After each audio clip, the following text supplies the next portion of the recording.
Hai teman-teman, siapa nih yang kemarin sempat mendengar pernyataan Airlangga Hartarto, Ketua Umum Partai Golkar, yang mengibaratkan Gibran Rakabuming Raka mirip seperti Sultan Syahrir? Hal ini karena keduanya memiliki usia yang relatif muda ketika menjadi seorang pemimpin. Sultan Syahrir menjabat sebagai Perdana Menteri Indonesia di usianya yang ke-36 tahun, sama seperti usia Gibran saat ini. Tapi, kamu setuju gak dengan pernyataan tersebut? Kalau aku sih jujur, enggak sama sekali. Sini deh, aku kasih tahu alasannya.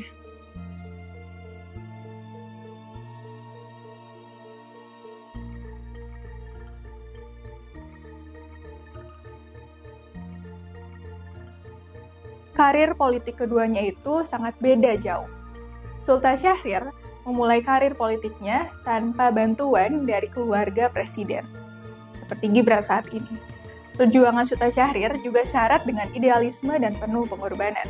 Meskipun Syahrir berasal dari keluarga terpandang, ia membangun karir politiknya secara mandiri, kemudian memainkan peran penting pada masa-masa kritis pada revolusi kemerdekaan. Sultan Syahrir adalah founding fathers paling muda di tahun 1945. Bisa dikatakan, ia adalah seorang pemikir sosialis paling handal di antara tiga serangkai Soekarno, Hatta, dan Syahrir. Selain sebagai seorang pejuang dan aktivis pergerakan, Sultan Syahrir harus diingat juga sebagai salah seorang Perdana Menteri muda dalam sejarah dunia. Pada November 1945, 3 bulan setelah merdeka, karena menganggap keadaan genting, para Founding Fathers telah meminggirkan UUD 1945 ke peraduan, dan Sultan Syahrir ditunjuk sebagai Perdana Menteri pada usia 36 tahun. Selama hampir 2 tahun, Syahrir memimpin Indonesia dalam gejolak politik, diplomasi, dan militer pada saat itu.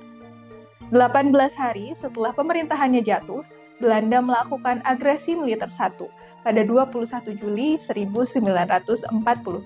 Syahrir adalah pejuang yang sangat idealis dan jujur. Sebagaimana tradisi pemuda pada saat itu, sejak usia awal 20-an, Syahrir sudah terjun ke dunia politik, pergerakan kemerdekaan Indonesia. Lalu, mengapa ia dipandang istimewa?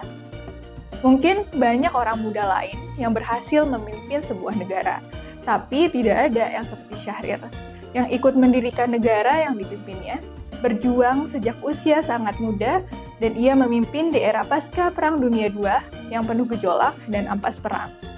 Ia terlibat dalam diskusi sengit mengenai konsep negara.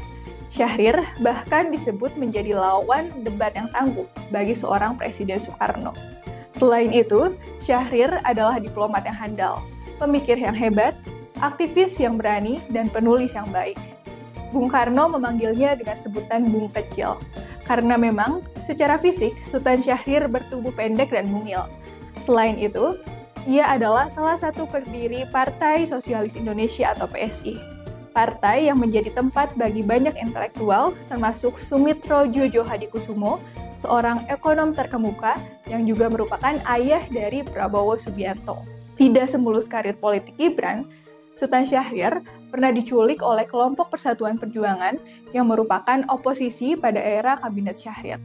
Kelompok ini terdiri dari tokoh-tokoh seperti Mr. Subarjo, Khairul Saleh, Iwakusuma Sumantri, dan Dr. Buntaran, yang menilai Syahrir perlu diamankan agar proses pelepasan Indonesia dari Belanda berjalan lancar. Di samping itu, para oposisi juga menginginkan Tan Malaka yang ditahan di Madiun dibebaskan dan kembali ke singgasana politik daripada peran dari Syahrir. Akhir perjalanan Syahrir juga bernasib tragis. Dia meninggal saat masih berstatus sebagai tahanan politik karena berselisih dengan Bung Karno. Sultan Syahrir wafat di Zurich, Swiss pada 9 April 1966. Ia wafat sebagai tahanan politik yang tidak memiliki kesempatan untuk membela diri. Mendengar kisah dari Sultan Syahrir, kayaknya terlalu berlebihan ya untuk menyamakan Gibran dengan tokoh pahlawan tersebut. Keduanya jelas memiliki pengalaman politik yang berbeda, walaupun sama-sama berusia muda. Tapi, Gibran juga mungkin punya potensi untuk berpengaruh besar. Kita gak boleh underestimate.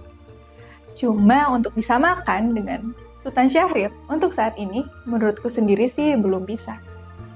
Tapi setiap orang bebas untuk berpendapat. Kalau menurutmu sendiri gimana? Tulis di kolom komen ya. Jangan lupa like dan juga subscribe. Terima kasih.